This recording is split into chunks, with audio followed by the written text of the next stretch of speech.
esté bien. Al final hacen las preguntas que deseen sobre la exposición. Bien, soy la doctora Churliza, médico gastroenterólogo del Hospital 2 de Mayo. Vamos a hacer ahora el tema correspondiente a úlcera péptica. ¿Ok? ¿Me están escuchando bien, por favor? Sí, doctora. Ok, bien. Entonces, comenzamos.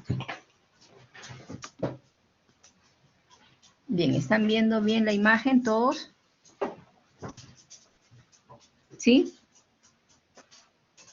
¿Están viendo la imagen? Sí, doctora. Ok, bien. Vamos a hablar entonces de la enfermedad ulceropéptica, ¿no? En sí, la úlcera péptica es una entidad clínica bastante frecuente, ¿no? La cual en el siglo XIX rara vez se presentaba como caso frecuente, y es recién a inicios del siglo XX donde tuvo prácticamente un brote epidémico. En cuanto a la característica de esta enfermedad, lo que se está observando es que tiende a disminuir en las últimas décadas.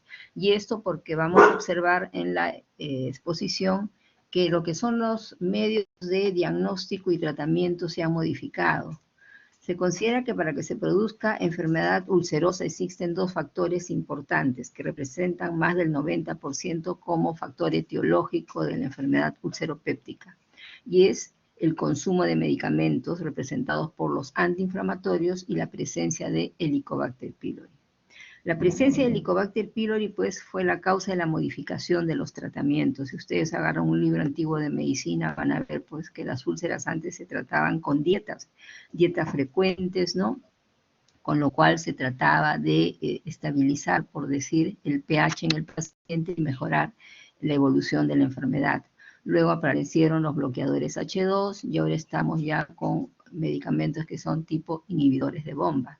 De la misma manera, la presencia de bacterias como Helicobacter pylori también condicionó pues que el tratamiento se modifique, ¿no? ¿Quién iba a pensar pues que en la actualidad una enfermedad ulcerosa la teníamos que tratar en base a la utilización de antimicrobianos, es decir, antibióticos, y justamente esto para erradicar la presencia de Helicobacter pylori, ¿no? Entonces, todas estas modificaciones han ocasionado que en la actualidad, pues, la presencia de la enfermedad ulceropéptica cada vez sea más rara, ¿no? Entonces, aquí tenemos una imagen de la presencia de la úlcera. Vemos acá que está localizada a nivel básicamente de antro, ¿no? Aquí tenemos el duodeno, donde a nivel de bulbo es la zona más frecuente de presentación. Bien, lo que podemos observar aquí en la imagen del lado derecho es la presencia endoscópica de una úlcera, ¿no? Ven los bordes nítidos, ¿no?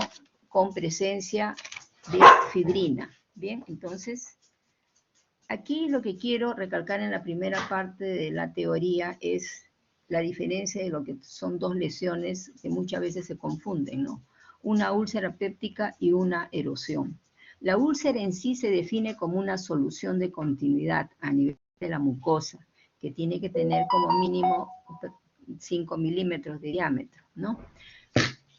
Entonces, las erosiones son también lesiones de solución de continuidad, pero que se caracterizan por ser superficiales, no sobrepasan la muscularis mucosae. Entonces, vamos a ver la siguiente diapositiva. Vemos acá la úlcera, ¿no? Entonces, la úlcera péptica propiamente dicha puede localizarse en cualquier parte del estómago, a nivel del fondo, a nivel del cuerpo, a nivel de antro o incluso en bulbo. En enfermedades donde existe una numerosa o excesiva cantidad de producción de ácido clorhídrico, esta se puede desarrollar en cualquier parte del aparato digestivo y generalmente son úlceras que pueden estar localizadas a nivel de estómago, tener el paciente varias lesiones ulcerosas en el estómago o en el duodeno, ¿no? A nivel de bulbo, primera, segunda porción.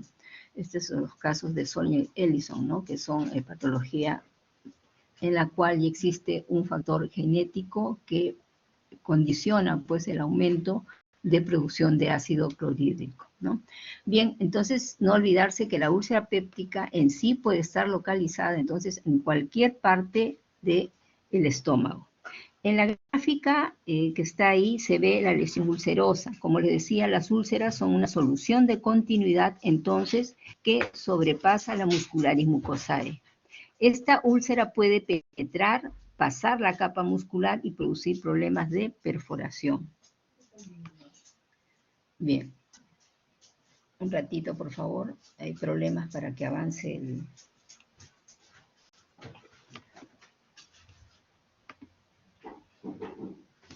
Tenemos acá lo que le decía, la definición de lo que es una erosión.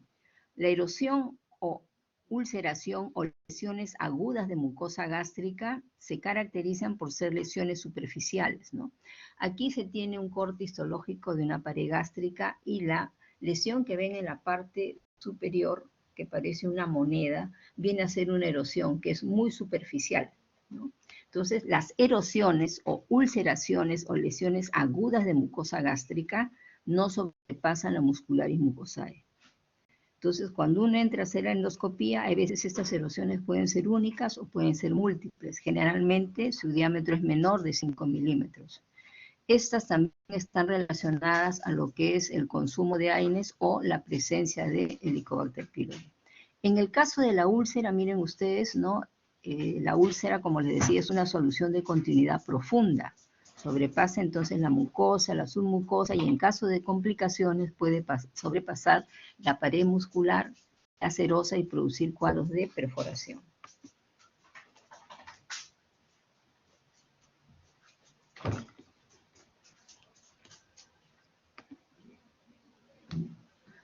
¿Cómo definimos entonces a la úlcera péptica? La úlcera péptica es una enfermedad entonces de origen multifactorial que se caracteriza desde el punto de vista anatomopatológico por la localización generalmente solitaria en la mucosa del estómago o el duodeno. Entonces ya les he dicho de que esta lesión se caracteriza porque es una lesión de solución de continuidad que sobrepasa muchas veces la muscularis mucosae, ¿no? ¿Cuáles son las causas más frecuentes de la enfermedad ulcerosa? Ya les he dicho que más o menos más del 80, 85, incluso 90% de factores etiológicos está la presencia de Helicobacter pylori, que es una bacteria que ustedes saben que tiende a ingresar por consumo de alimentos pues, contaminados, o la ingesta de antiinflamatorios, ¿no? Lamentablemente, pues en Perú no existe control de medicamentos y se expenden a libre albedrío, ¿no? Entonces tenemos pues muchas veces pacientes, sobre todo gente anciana, que llega a la emergencia ya con úlceras complicadas, ¿no? Que puede ser presencia de hemorragia digestiva o perforación. La úlcera de estrés traumático es aquella que se produce pues por un desbalance entre lo que son factores protectores y agresores de la mucosa. Al hablar yo de estrés traumático, no me refiero al estrés del estilo de vida, sino son pacientes que están sometidos a un estrés muy excesivo, lo cual ocasiona pues una alteración de la hemostasia, y esto se ha visto que está relacionado a la presencia de úlceras, ¿no? Entonces tenemos pacientes que están en la unidad de cuidados intensivos con traumatismos severos o grandes quemados, tienden a presentar este tipo de lesión. Es por eso que en la actualidad, como digamos, tratamiento profiláctico para evitar que un paciente en UCI sangre por el estrés traumático, se le administra pues inhibidores de bomba como medio de prevención. ¿Cuáles son los factores de riesgo que me pueden originar enfermedad ulcerosa? Tenemos el consumo de tabaco, el alcohol, y también la presencia de grupo sanguíneo O y A está relacionado a la enfermedad ulcerosa. Tenemos factores genéticos, es por eso importante cuando hacemos las historias clínicas, ¿no? Preguntar sobre antecedentes de enfermedad ulcerosa o cáncer gástrico en los pacientes. ¿Qué enfermedades pueden también estar relacionadas a la presencia de úlcera péptica? Tenemos la enfermedad de reflujo gastroesofágico, la enfermedad pulmonar obstructiva crónica, la cirrosis, la insuficiencia renal. Entonces, no olvidarse de preguntar esto cuando ustedes hacen las historias clínicas. En cuanto a epidemiología se refiere, se dice pues que si existe la localización de las úlceras generalmente solitarias a nivel de cámara gástrica o duodeno. Las úlceras más frecuentes son aquellas que están localizadas en duodeno, ¿no? Se dice que hay una alta incidencia también de reincidencia, ¿no? Es decir, aquel paciente portador de úlcera puede nuevamente presentar el problema de activación de la lesión ulcerosa. Sobre todo esto cuando no se ha hecho la erradicación del Helicobacter pylori, ¿no? La tasa de mortalidad en sí en la enfermedad ulceropéptica es muy baja. La úlcera duodenal, miren ustedes, es más común entre los 25 y 55 años. ¿Qué significa esto? Que la población joven es mucho más, tiende mucho más a tener enfermedad de tipo úlcera duodenal, mientras que la úlcera gástrica está más frecuente en poblaciones mayores. En el sexo masculino es mucho más frecuente la enfermedad ulceropéptica, aumentando en las últimas décadas, observando un aumento también en la población del sexo femenino. Lo que también se ha demostrado es que hay mayor prevalencia en las mujeres después de la menopausia. Y al hablar básicamente de lo que es la fisiopatología de la úlcera péptica, se dice que para que la mucosa gástrica o duodenal no, digamos, presente este tipo de alteración que condiciona pues la presencia de solución de continuidad, es decir, agresión de la mucosa, tiene que haber un equilibrio entre lo que son los factores agresores y lo que son los factores protectores de la mucosa gástrica. Aquí en esta gráfica se trata de representar el equilibrio entre lo que es una mucosa gástrica resistente y lo que son los factores agresores. Aquí solamente están representados los factores agresores endógenos, es decir, aquellos que producen normalmente nuestro organismo, y como son el ácido y la pepsina. Pero aparte de esto existen factores agresores exógenos, ¿no? Y ya los hemos estado mencionando, como son el alcohol, el tabaco, la presencia de Helicobacter pylori, ¿no? Tenemos también el consumo de determinado tipo de medicamentos como antibióticos que también pueden ser gastrolesivos. Entonces, miren ustedes, yo sé que todos en algún momento pues tomamos ciertos medicamentos antiinflamatorios, ¿no? Y podemos entonces alterar este equilibrio. Pero ¿qué sucede? ¿Por qué no nos enfermamos? Porque justamente tenemos una buena resistencia de mucosa, ¿no? Y eso permite que haya un equilibrio constante y no suframos de este tipo de enfermedad. Cuando existe un desequilibrio de este tipo de entidad clínica, se produce entonces la úlcera péptica. Aquí en esta gráfica se trata de representar a las células parietales de fondo gástrico, que es la productora de ácido clorhídrico, ¿no? Tenemos ahí sus mediadores en la producción de la reserva de histamina, que son la acetilcolina, la gastrina y la histamina, ¿no? Entonces, ¿por qué es importante recordar esto? Porque recordemos que uno de los medicamentos que se utiliza para tratamiento de la enfermedad ulceropéptica es los bloqueadores H2 de la histamina, ¿no? Entonces, ven ustedes que cuando damos el tratamiento al paciente, sigue todavía la presencia de los mediadores de acetilcolina y la gastrina, ¿no? Acetilcolina del nervio vago y la gastrina productora del estómago, ¿no? Entonces son dos estímulos que van a continuar con la producción de ácido clorhídrico. Es por eso que cuando damos tratamientos con bloqueadores H2, el tiempo de curación de una úlcera demora mucho más. En la actualidad tenemos nosotros los denominados medicamentos inhibidores de la bomba que están localizados a nivel de los microtúbulos, ¿no? En la parte inferior se ve ahí cómo hay el intercambio de bomba de potasio e hidrógeno para liberación de hidrógeno y producción de ácido clorhídrico. Es entonces a este nivel donde actúan los inhibidores de bomba, y es por eso que el paciente que tiene úlcera péptica, sea gástrica o duodenal, al dar tratamientos con inhibidores de bomba, se va a bloquear por completo la producción de ácido clorhídrico, y esto condiciona que la úlcera cicatrice más rápido y que el paciente también sienta un bienestar, ¿no? Es decir, sienta disminución de las molestias. Entonces, es importante mencionar el por qué se da entonces el tratamiento con inhibidores de bomba. Bien, y hablando de fisiopatología propiamente dicha, no olvidar que las prostaglandinas están directamente relacionadas con el mecanismo entonces de protección de la mucosa. Las prostaglandinas están relacionadas con la producción de moco, la producción de bicarbonato, favorecen lo que es la replicación celular y lo que es la irrigación.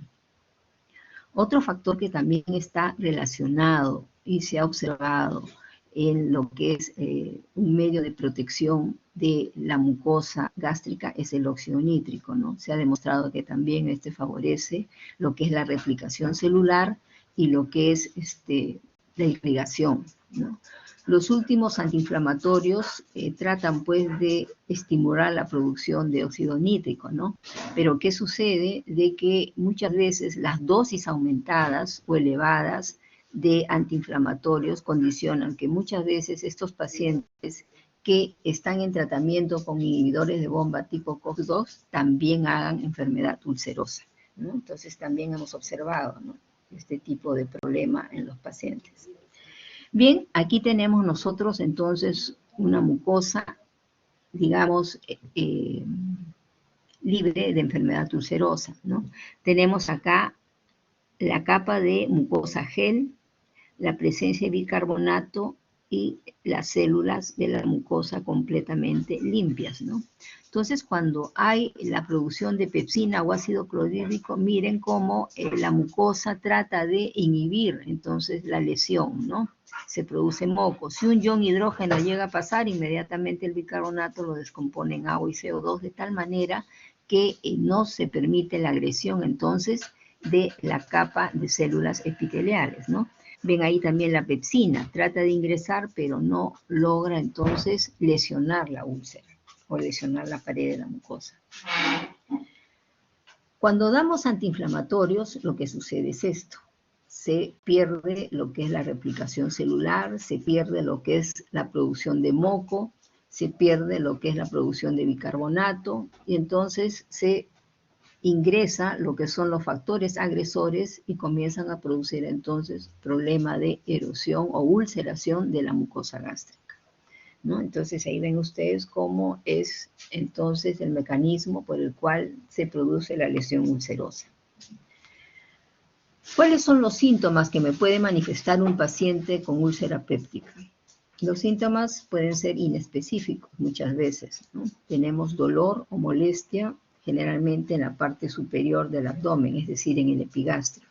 Este dolor el paciente lo puede manifestar como un dolor tipo ardor, tipo quemazón, tipo hincada.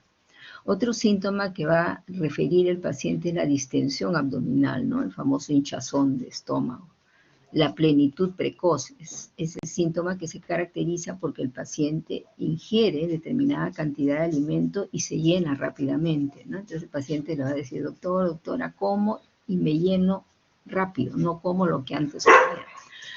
Otro síntoma frecuente es la anorexia, ¿no? Y la falta de apetito, ¿no? Las náuseas y los vómitos. Entonces, miren ustedes, son síntomas que se pueden presentar también en diferentes tipos de entidades clínicas.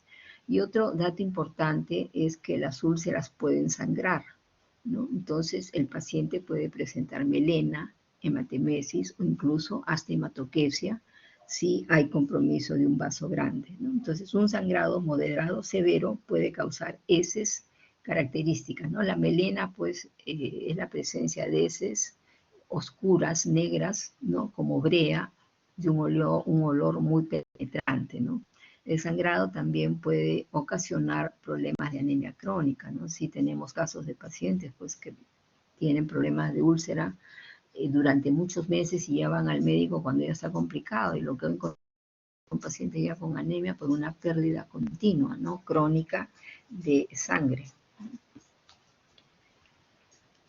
Si queremos diferenciar, ¿qué síntomas me van a permitir a mí diferenciar si estoy frente a una úlcera gástrica o una úlcera duodenal? Sí, existe una clínica muy sugerente de lo que es úlcera gástrica y lo que es úlcera duodenal. En la úlcera gástrica, el dolor generalmente el paciente lo refiere inmediatamente después de comer. Otra característica es que el paciente no siente alivio al ingerir el alimento o tomar muchas veces un antiácido, ¿no? Entonces, eso es lo típico, ¿no? Otro síntoma frecuente en la úlcera gástrica es la sensación de llenura, ¿no? El paciente come poco y se llena rápidamente, ¿no? Entonces, ¿qué sucede en estos casos? Hay que tener mucho cuidado porque estos síntomas, ¿no?, de dolor inmediatamente después de la ingesta de alimento o la sensación de llenura precoz, también son síntomas que se pueden encontrar en el cáncer gástrico. Entonces aquí hay que tener mucho cuidado en cuanto a la edad del paciente y los antecedentes, ¿no? Entonces, estos síntomas, si bien son más frecuentes en la úlcera gástrica, ojo, hay que tener cuidado porque también se puede presentar en pacientes con cáncer gástrico. En el caso de la úlcera renal, los síntomas son, digamos, tal vez mucho más fáciles de ser reconocidos, ¿no? Igual que en la úlcera gástrica, el dolor que puede referir el paciente es tipo ardor, quemazón, ¿no?, tipo hincada, ¿no?, ubicado también en la parte superior, pero generalmente el paciente nota que el dolor va hacia la parte, digamos, izquierda, ¿no?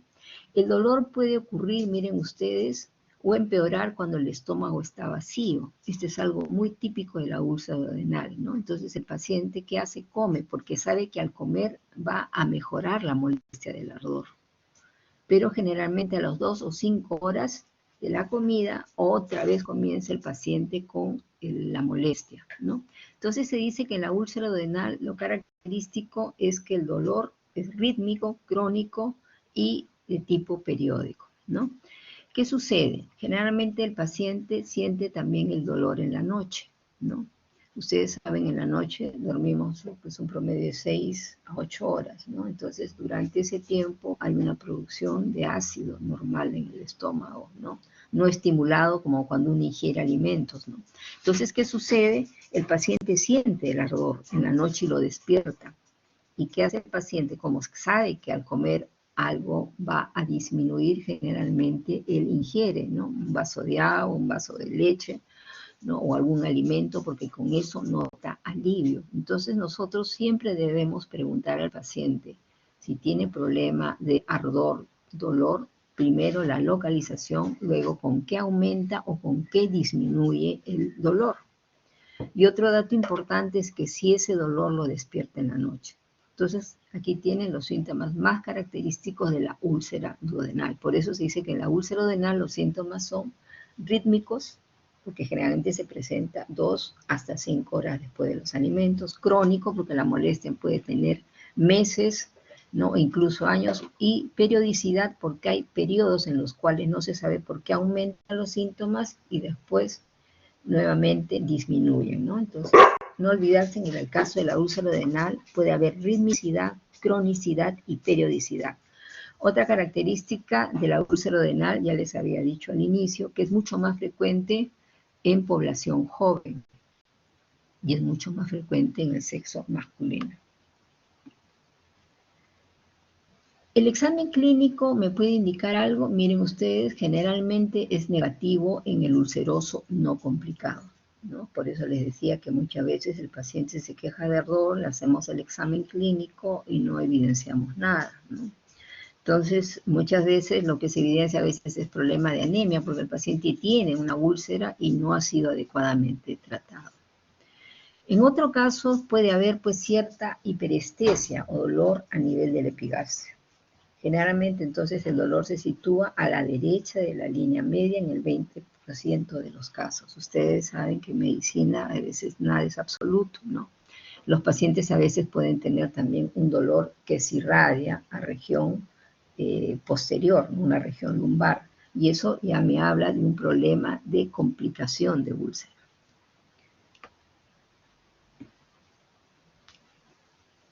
¿Qué otro dato vamos a nosotros a, digamos, ver en el paciente?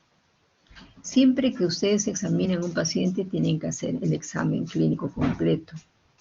A nivel de la piel o las conjuntivas podemos ver signos de palidez, ¿no?, que nos hable pues del problema de anemia, ¿no? La taquicardia y el ortostatismo sugieren deshidratación secundaria a vómitos o una hemorragia digestiva. Un abdomen tenso puede sugerirnos, pues, un abdomen agudo, ¿no? Sugiere una perforación. El signo del chapoteo o sucusión o bazuqueo, ¿no? Es un signo que se caracteriza, el paciente tiene que estar en decúbito dorsal, ¿no? Colocamos el estetoscopio a nivel de región de epigastrio y luego hacemos un movimiento rápido tomando las caderas del paciente, ¿no? Para tratar de oír el sonido típico del chapoteo o sufusión o bazuqueo. ¿Esto qué cosa nos va a indicar? Nos va a hablar de un problema de síndrome de tipo obstructivo, síndrome pilórico. Y esto se presenta sobre todo en pacientes portadores de úlcera localizada a nivel pilórico, ¿no? Como es un proceso ulcerativo, al cicatrizar, este tiende muchas veces a estenosarse. Entonces el paciente va a comenzar a debutar con cuadros de obstrucción pilórica.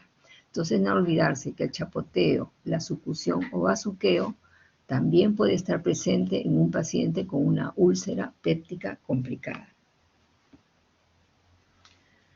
¿Qué antecedentes son importantes? Preguntar en los pacientes portadores de úlcera péptica. Los antecedentes personales y familiares son importantes, ¿no? Antecedente de úlcera, antecedente de cáncer gástrico, es importante preguntar. Es también importante el interrogar al paciente sobre el consumo de medicamentos, ¿no? Sobre todo antiinflamatorios. Pero así como existen antiinflamatorios gastrolesivos, incluso están también, como les decía, los últimos antiinflamatorios tipo COX-2, los cuales también hemos observado pacientes que pueden presentar cuadros de hemorragia digestiva. Tenemos pues pacientes que pueden tener problema de presencia de úlcera por consumo de tabaco, ¿no? La aspirina es un medicamento que también puede producir lesión, pero es una lesión directa, ¿no? Por agresión directa de la aspirina sobre la mucosa gástrica. Es por eso que las presentaciones de la aspirina van con cubierta entérica, ¿no? Para que ya se disuelvan a nivel de intestino delgado y eviten la acción gastrolesiva de la mucosa, ¿no? Entonces, no olvidarse también los antecedentes familiares de cáncer gástrico en estos pacientes. ¿Qué me indica signos de alarma? Es decir, yo tengo un paciente con enfermedad ulcerosa, ¿no? O que me refiere que ha tenido úlcera y que está en tratamiento, pero viene a la consulta o a la emergencia, ¿no? Por evidenciar cambios muchas veces en sus síntomas. Entonces, ¿qué voy a yo tratar de interrogar para que me mencione el paciente si es que tiene síntomas o yo hallar en el examen clínico signos de alarma? Tenemos 1, la pérdida de peso. 2, la presencia de vómitos. 3, la presencia de disfagia, la hemorragia digestiva y la presencia de una masa abdominal palpable, ¿no? Entonces, no olvidarse, estos son signos de alarma, entonces, que me hablan de que la úlcera se ha complicado, ¿no? Una pérdida de peso puede hablarme ya de un problema de que esta úlcera ya ha evolucionado tal vez a un cáncer gástrico. La presencia de vómitos, siempre preguntar al paciente qué es lo que vomita. No es lo mismo un paciente que me diga que vomita lo que ha comido inmediatamente el día de hoy que aquel paciente que me dice que vomita lo que ha comido días anteriores, ¿no? Ese me está hablando ya de un problema de retención, probablemente un síndrome pilórico por una úlcera yuxtapilórica. Los problemas de disfagia, ¿no? No olvidarse la disfagia de tipo esofágica, ¿no? En el cual el paciente logra pasar el alimento, pero siente que este se queda trabado, ¿no? Generalmente el paciente con disfagia señala la zona donde nota que se queda trabado el alimento. Esto también puede ser indicativo de una úlcera, tal vez en fondo gástrico, que esté ocasionando un problema de estenosis, ¿no? Hemorragia digestiva, ¿no? Problema de hematemesis, melena o incluso muchas veces hematoquesia. Y al examen clínico, examinar al paciente, ¿no? En forma adecuada. Primero, lo que es la inspección, auscultación, palpación, ¿no? Percusión. Entonces, la presencia de una masa abdominal palpable también me hará sospechar de que aquí ya no hay una úlcera benigna, sino que este paciente ya se está complicando. Entonces, y esto también me obliga a hacer una endoscopía de despistaje a corto plazo. ¿Cuáles son las complicaciones temidas de la enfermedad ulcerosa? Tenemos la hemorragia y la perforación. Ya les había dicho yo que la úlcera es una solución de continuidad, que a diferencia de las erosiones, tiende a ser profunda, sobrepasa la muscularis mucosae, sobrepasa muchas veces la mucosa, puede incluso sobrepasar la capa muscular serosa y producir problemas de perforación. La hemorragia también, porque al ser una solución de continuidad puede horadar un vaso, ¿no? Y entonces esto puede condicionar problemas entonces de hemorragia en el paciente. La penetración básicamente se refiere a aquella lesión ulcerosa que se profundiza y puede localizarse hasta la región de la serosa, ¿no? Muchas veces esto es factible de ser reconocido, muchas veces en pacientes que son intervenidos quirúrgicamente o en necropsias. Miren ustedes, se estima que un promedio de 25% de úlceras duodenales y 15% de úlceras gástricas penetran a órganos vecinos. ¿Qué significa esto?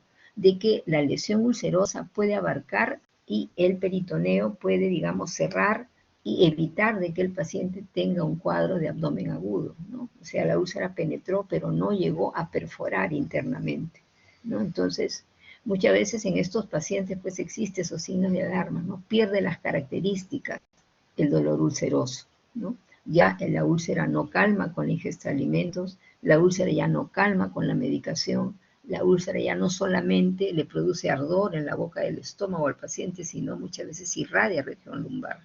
Por eso se debe hacer la historia clínica debida. Los datos clínicos entonces de las complicaciones son irradiación del dolor a la espalda o a otras áreas de un dolor previo a localizado, ¿no? Es decir, el paciente les va a decir, doctora, yo en la úlcera siempre me he quejado de dolor de estómago, ¿no? Pero ahora siento que me duele hasta la espalda. Ojo, ese paciente probablemente se esté complicando, probablemente esa úlcera esté penetrando, ¿no? La pérdida del ritmo del dolor. Les había dicho yo que muchas veces en el ulceroso duodenal el paciente come porque nota que con eso calma el dolor. Entonces el paciente le va a decir, no, antes comía y lograba que el dolor bajara, pero ahora como y no, más bien el dolor es mucho más intenso. Este dato también me indica que esa úlcera se está complicando, ¿no? Entonces no olvidarse de este dato que me orienta a mí en la presunción de úlcera complicada. Entonces, en cuanto al diagnóstico de una úlcera, ¿en qué se basa? Básicamente, entonces, en una buena anamnesis. Si ustedes hacen una buena historia clínica, van a tener una presunción diagnóstica adecuada. Esto unido a un examen físico completo, ¿no? Ver signos de alarma en el paciente o no. Mientras tanto, la confirmación diagnóstica básicamente se logra con un estudio de endoscopía. Entonces, la endoscopía es un método de evaluación invasivo en la cual introducimos un equipo, ¿no? Que tiene más o menos 1 metro de longitud, muy delgados, casi 1 centímetro de diámetro, ¿no? Que tiene los últimos equipos que son de última generación, tienen un microchip, una cámara incorporada en el final, ¿no? Que me permite evaluar a mí la mucosa gástrica, toda la cavidad gástrica y duodeno en forma completa, ¿no? Entonces, mediante esta técnica yo puedo localizar la úlcera, ver el tamaño de la úlcera, si tiene características de ser benigna o de repente ya no, es una úlcera que ya está virando hacia problemas de tipo oncológico, y sobre todo me permite entonces hacer la toma de biopsia y hacer verificación de presencia de Helicobacter pylori como factor etiológico de la úlcera péptica. El método radiológico es una alternativa, ¿no? Que realmente muy poco lo utilizamos, ¿no? Definitivamente el gol estándar para un estudio de una úlcera, ¿no? Es la endoscopía, ¿no? En la actualidad, pues ya todos los centros hospitalarios cuentan con unidades de endoscopía, ¿no? Áreas de gastroenterología debidamente equipadas, ¿no? Entonces la radiología ha dejado de ser utilizada con frecuencia, ¿no? Pero siempre la radiología nos ayuda en casos muy especiales en los cuales muchas veces no podemos ingresar, ¿no? A veces tenemos pacientes que tienen estenosis pilórica por una úlcera antigua, ¿no? Y por más que queremos y tenemos equipos delgados de última generación, no podemos avanzar, ¿no? O en casos de lesiones a nivel de úlceras en fondo gástrico que producen estenosis, ¿no? A nivel cardial, a veces también, ¿no? No puede pasar el equipo. Entonces, en esos casos, la radiología sigue para nosotros siendo una alternativa de ayuda diagnóstica. En cuanto al tratamiento se refiere, les había mencionado yo que dentro de los factores etiológicos, lo más frecuente relacionado a la enfermedad ulcerosa son los antiinflamatorios y Helicobacter pylori, ¿no? Entonces, en los últimos años, definitivamente, pues el Helicobacter pylori ha cambiado completamente los conceptos de lo que es tratamiento de úlcera y pronóstico. Antes, cuando no se hablaba del Helicobacter pylori, la posibilidad de que esa úlcera recidivara, es decir, volvía a abrirse o complicarse, ¿no? Esto condicionaba muchas veces que el paciente volviera a tener, ¿no?, el problema de hemorragia digestiva o toda la clínica de una úlcera péptica antigua, ¿no? En la actualidad, dando tratamiento de Helicobacter pylori, la posibilidad de que una úlcera se reactive es muy baja, ¿no? Incluso se ha demostrado también que la incidencia de cáncer gástrico a nivel mundial ha disminuido. Justamente, ¿por qué? Porque se está erradicando con más frecuencia el Helicobacter pylori. Entonces, es por eso que en la actualidad el Helicobacter pylori es considerado un carcinógeno tipo 1, ¿no? Y todo paciente que tiene diagnóstico de gastritis o úlcera péptica por Helicobacter pylori hay que hacer la erradicación de la bacteria. Entonces, aquí nuevamente se trata de recalcar, ¿no? Durante las últimas décadas del siglo XX ha habido una revolución en cuanto al tratamiento, entonces, sintomático de la úlcera péptica, ¿ok? Innumerables medicamentos han sido empleados en la terapia antiulcerosa y son clasificados, pues, esto como antisecretores, inhibidores de la bomba, que ya sabemos a qué nivel actúan, ¿no? Las prostaglandinas también eran una alternativa de tratamiento, ¿no? Sobre todo en pacientes reumatológicos que requieren, pues, la utilización de antiinflamatorios, ¿no? Entonces, las prostaglandinas son un método, entonces, de tratamiento en estos pacientes. Pero, ¿cuál era el riesgo de tratamiento con las prostaglandinas? Es que muchas veces estas condicionaban problemas de diarrea, dolor abdominal o predisponían a la enfermedad de reflujo. Entonces, en la actualidad, lo que preferimos es cuando un paciente requiere, digamos, el tratamiento con antiinflamatorios por enfermedades reumatológicas, preferimos dar inhibidores de bomba de protones como tratamiento preventivo. Tenemos también tratamientos con sucralfato y antiácidos, ¿no? Bien, aquí se dice, pues, que a pesar que los fármacos descritos en la terapia sintomática son capaces de aliviar el dolor y cicatrizar la lesión ulcerosa, estos son incapaces de mantener la úlcera cicatrizada. Entonces, solamente después de erradicar el Helicobacter pylori, se ha demostrado que la cicatrización y una elevada disminución de riesgo de reactivación de úlcera. Entonces, todo paciente portador de Helicobacter pylori tiene que recibir tratamiento. Miren ustedes, el Helicobacter pylori se encuentra asociado en 95 a 100% de úlceras duodenales. Es decir, un paciente tiene úlcera duodenal, es casi seguro de que este paciente tenga Helicobacter pylori, y un 80-90% en las úlceras gástricas, ¿no? Entonces, no olvidarse esto, ¿no?, que es muy importante, el concepto de erradicación del Helicobacter pylori para evitar la reactivación de la úlcera. Entonces, miren, nuevamente se recalca, la erradicación de la bacteria reduce marcadamente la tasa de recurrencia, aumentando entonces la cura de la enfermedad. Una población libre de infección por el Helicobacter pylori no desarrolla úlcera. Lamentablemente, el Helicobacter pylori también es una bacteria, ¿no?, que se utiliza como parámetro de señalar, digamos, el estado socioeconómico de una determinada sociedad, ¿no?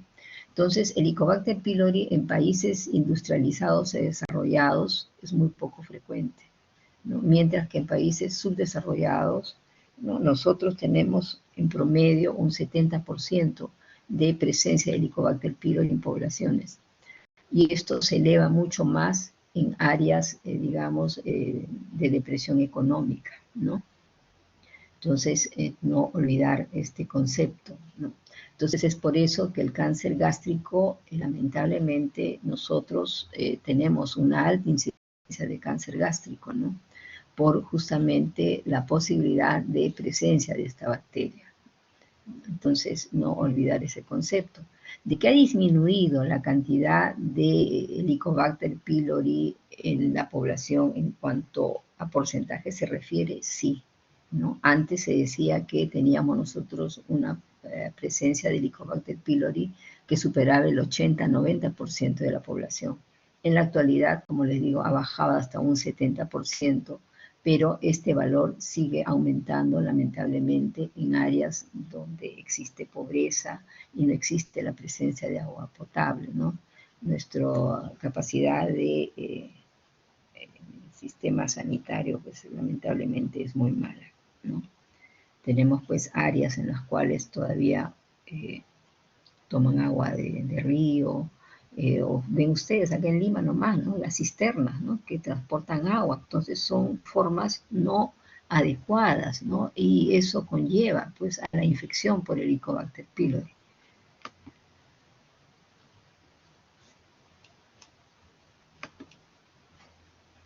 El tratamiento entonces de primera línea para el pylori en la actualidad se ha demostrado que la duración puede ser de 7 a 10 días. Ya no trabajamos con 2 semanas de tratamiento, ¿no? Antes sí se trabajaba con tratamientos de 15 días, actualmente no trabajamos con tratamientos de 7 a 10 días, donde se ha demostrado que se logra una buena erradicación.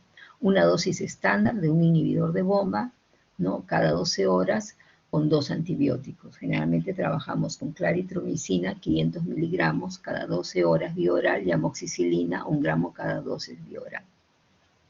Podemos trabajar también con metronidazol en caso de alergias a la penicilina, ¿no?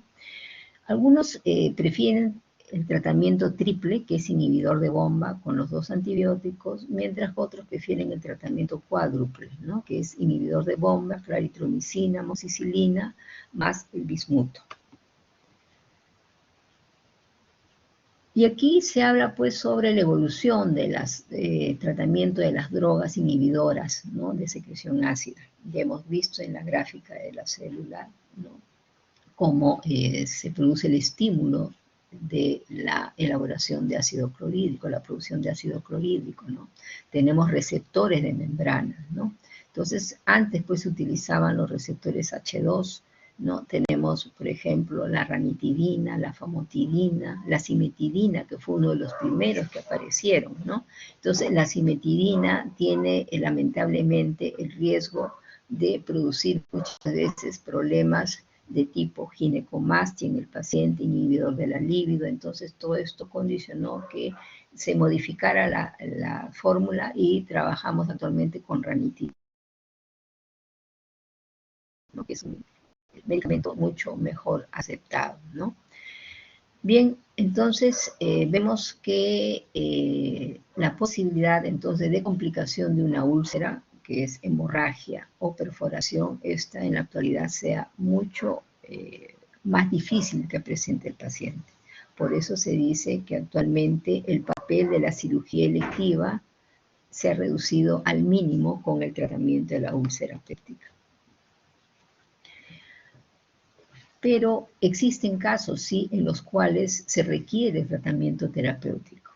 Si bien hemos reducido la posibilidad de hemorragia, perforación, obstrucción pilórica, existen casos en los cuales los pacientes llegan pues con cuadros de hemorragia, sea como melena, sea como hematemesis o sea como hematoquesia.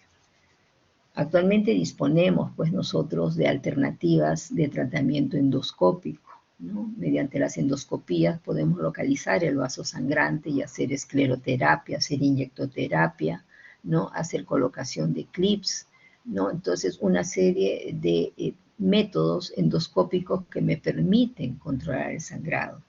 Pero hay casos en los cuales, pese a que uno realiza la endoscopía terapéutica, esta no es exitosa, ¿no? El paciente vuelve a sangrar.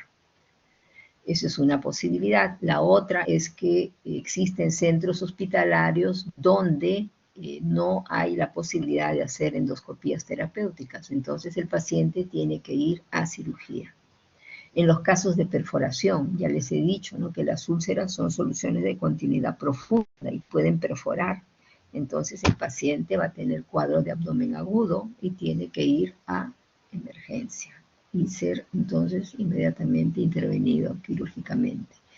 Cuadros de obstrucción píloro-duodenal, sobre todo son pacientes con úlceras en duodeno o en píloro crónicas, ¿no? Son malos pacientes en que no se adhieren, ¿no?, al tratamiento que uno les da, y esas úlceras, pues, la evolución natural de la úlcera es que la úlcera se activa y sola puede también cicatrizar, pero esta cicatrización va produciendo estenosis, va deformando, y entonces el paciente puede llegar a la emergencia por un cuadro de obstrucción, ¿no? Es decir, por el signo de bazuqueo, de retención, ¿no? Y esto nos habla, pues, de una complicación. Y en estos casos, si el centro hospitalario dispone de endoscopía terapéutica, podemos hacer dilataciones, ¿no?, utilizando balones que pasamos a nivel del duodeno y tratar de mejorar el problema de esa estenosis.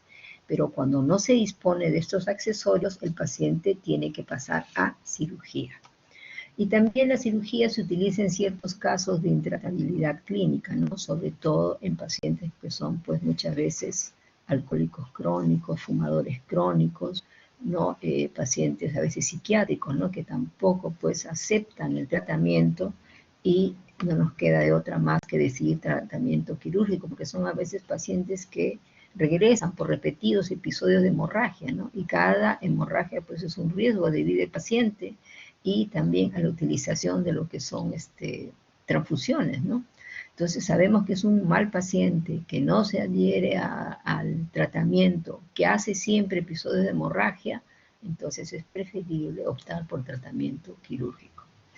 Miren, la hemorragia presenta entonces resolución clínica en cerca del 80% de los casos, podrá requerir de tratamiento endoscópico, ¿no? Entonces ven ustedes, si un área hospitalaria dispone de estudios endoscópicos y esta área de gastroenterología dispone de accesorios para tratamiento, miren ustedes, hasta un 80% podremos nosotros lograr entonces cohibir el sangrado, ¿no? Entonces, siendo observado el éxito terapéutico en el 90-95% en los cuales se ha utilizado.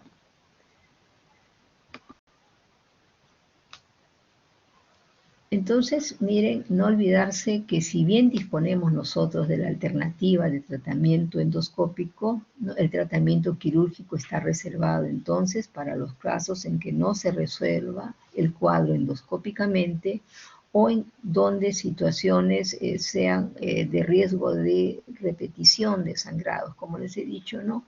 Casos en los cuales el paciente muchas veces no se adhiere, no acepta el tratamiento médico que se le da. Son muy pocos estos casos, felizmente. La perforación, miren ustedes, no olvidarse que también puede ser una complicación, sobre todo en pacientes en los cuales el dolor ulceroso tiende a cambiar, ¿no?, de característica. Ya no disminuye con la ingesta de alimentos, ya no disminuye con el tratamiento, ya no se localiza solamente en epigastrio, sino más bien tiende a irradiarse, ¿no? Entonces esto nos indica de que probablemente esta úlcera se está complicando. Entonces la perforación corresponde a más del 50% de complicaciones de la enfermedad ulcerosa. Cerca del 60% de estas se localiza en el duodeno y pueden abrirse a la cavidad libre o ser obstruida por vísceras. La indicación quirúrgica se impone en los casos de evolución con peritonitis, es decir, abdomen agudo quirúrgico, ¿no? Donde ya, pues, encontraremos tal vez en el paciente pérdida de hematidez hepática, ausencia de ruidos hidroaéreos, distensión, ¿no? Signos de peritonismo, ¿no?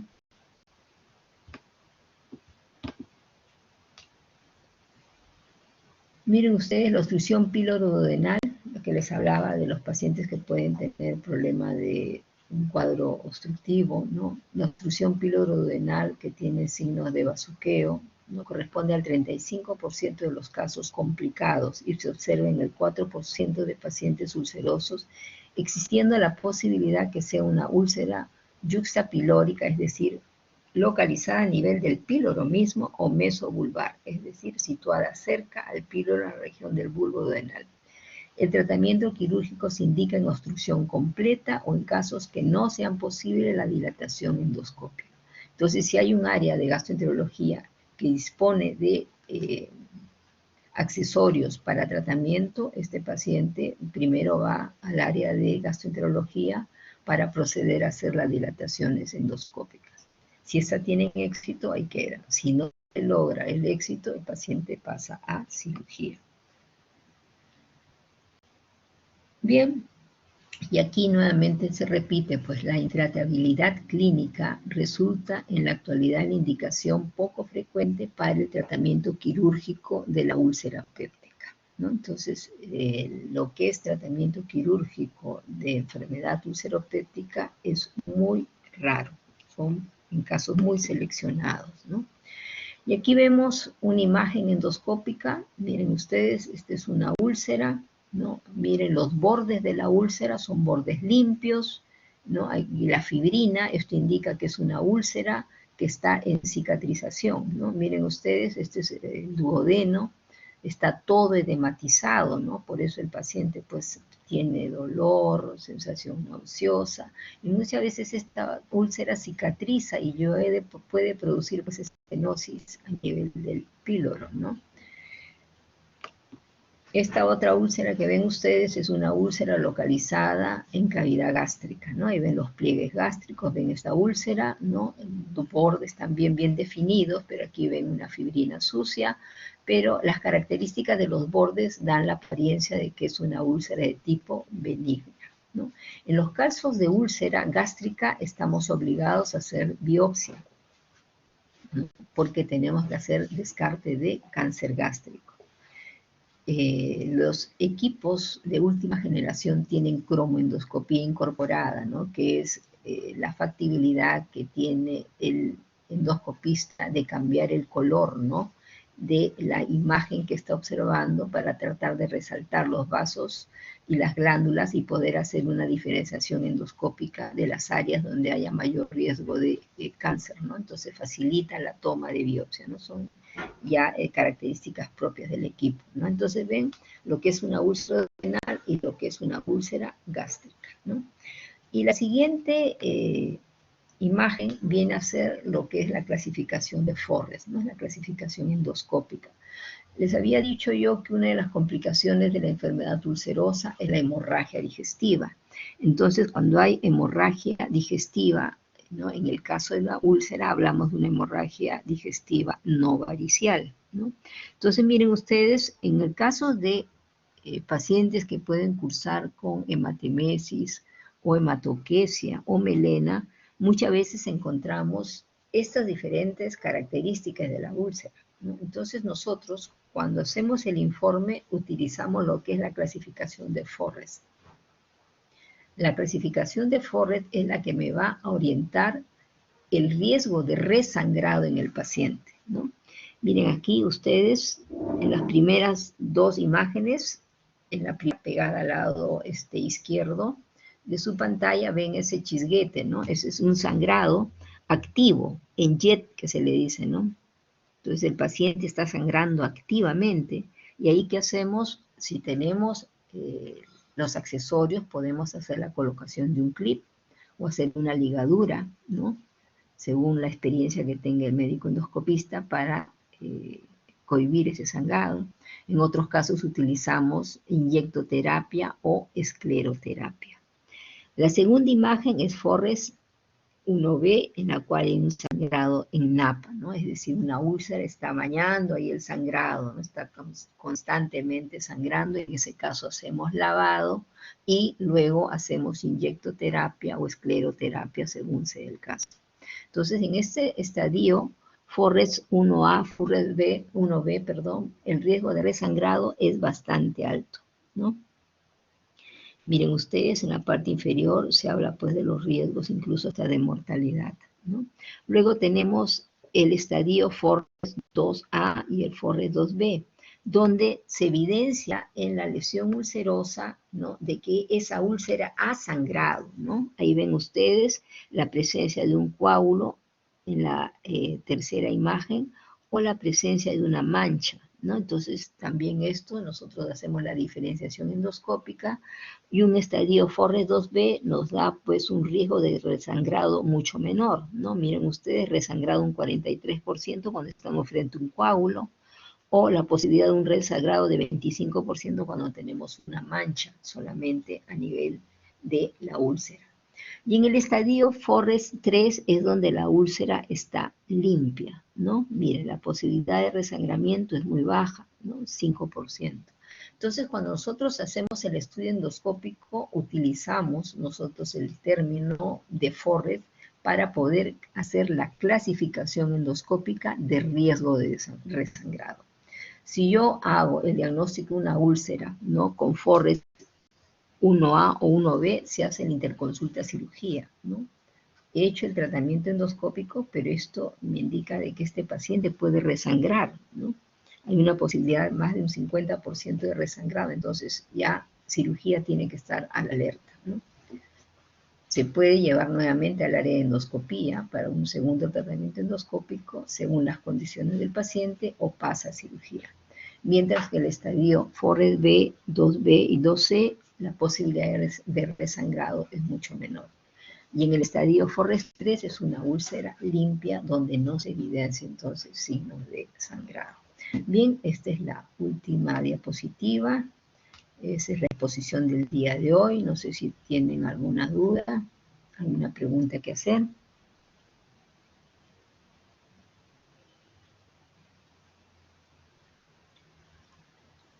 ¿Escucharon toda la exposición completa? ¿Sí? ¿Se escuchó bien? Ok. Bien, no hay ninguna pregunta. Espero que todo haya estado claro. Ok. Bien, chicos, gracias entonces por su atención. Gracias a ustedes. La clase ha sido grabada. Gracias a ustedes.